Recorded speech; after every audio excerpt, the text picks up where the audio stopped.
nightmares, amnesia, seizures, suicide. Usually these are the symptoms of a heavy drug overdose or a severe mental breakdown. But in the winter of 1981, in the suburbs of Portland, Oregon, these were the side effects of a game. They called it Polybius. It appeared overnight. No marketing, no fanfare, just a mysterious black cabinet in the corner of the arcade. Kids lined up for hours to play it, but they didn't play for fun. They played because they couldn't stop. And while they stared into that hypnotic screen, something was staring back at them. Because Polybius wasn't designed to take your quarters. It was designed to take your mind. To understand the horror of Polybius, you have to understand 1981. This was the golden age of arcades. Pac-Man, Donkey Kong, asteroids. The arcades were loud, smoky, and full of neon lights. It was a haven for teenagers. But then reports started coming in from Portland. Local arcade owners mentioned a new machine delivered by an unknown distributor. The cabinet was completely black. No artwork on the sides. No instructions. Just a name on the marquee, written in a strange, sharp, neon font. Polybius. The gameplay was different. Witnesses described it as a vector-based shooter, similar to Tempest, but faster. Much faster. The screen flashed with intense, strobe-like geometric patterns. The colors were vibrant, almost painful to look at. The sound wasn't the usual 8-bit beeps. It was a synthesized, low-frequency hum that seemed to vibrate inside your skull. Players reported entering a trance-like state. They would lose track of time. 1 hour felt like 1 minute.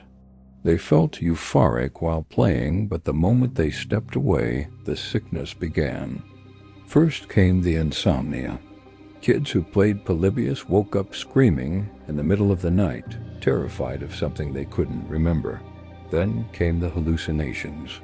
They saw faces in their peripheral vision, ghostly shapes following them home. But the most disturbing part of this story isn't the game. It's the people who watched it. Arcade managers noticed strange visitors.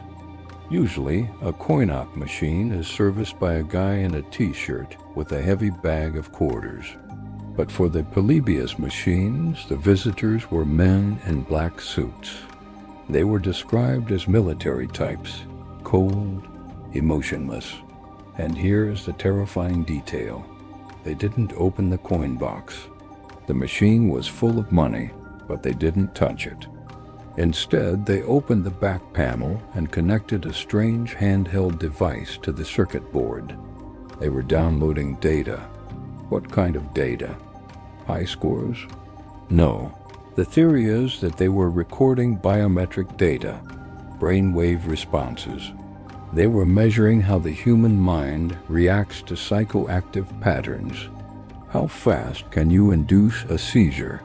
How easily can you implant a suggestion? This sounds like a conspiracy theory, right? But let's look at the facts. We know that the CIA had a project called MK-Ultra. For decades, they experimented with LSD, sensory deprivation, and hypnosis to learn how to control the human mind. Officially, MK-Ultra was shut down in the 70s, but many believe it simply went underground, or it went digital. Think about the name of the game, Polybius. Polybius was an ancient Greek historian. He was famous for creating the Polybius square, a method of encryption, a code. Why name an arcade game after a master of codes? And then there is the company name seen on the title screen, Sinnesluschen. It's a German word. It translates to sense delete. Deleting your senses, sensory deprivation. Does that sound like a video game company to you? Or does it sound like a government operation hiding in plain sight? The experiment didn't last long. About 4 weeks after the machines arrived, the situation in Portland reached a breaking point. There are reports, unconfirmed but persistent, that a young boy suffered a massive seizure while playing Polybius at a local arcade. He collapsed. The paramedics were called. It was chaos. And that was the end. Within 24 hours, the black trucks returned. They went to every arcade in the city. They loaded up the Polybius cabinets and drove away. They didn't leave a trace. No circuit boards were found in the trash. No RIAMs were left behind. The game simply ceased to exist. It was as if they had collected enough data and the test was over. So, what happened to Polybius? Did the government fail?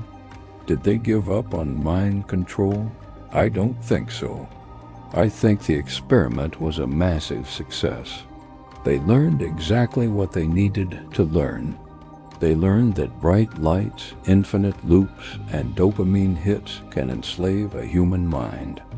Look around you today. We carry black rectangles in our pockets. We stare at them for hours. We lose track of time. We scroll endlessly, feeding our brains with bright, flashing information. Algorithms decide what we see.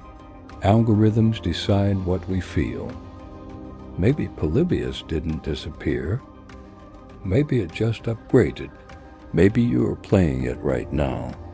This is Retrograde. Check your screen time today and ask yourself, who is really in control? Subscribe for more files from the unknown. And if you see a black arcade cabinet with no name, don't insert a coin.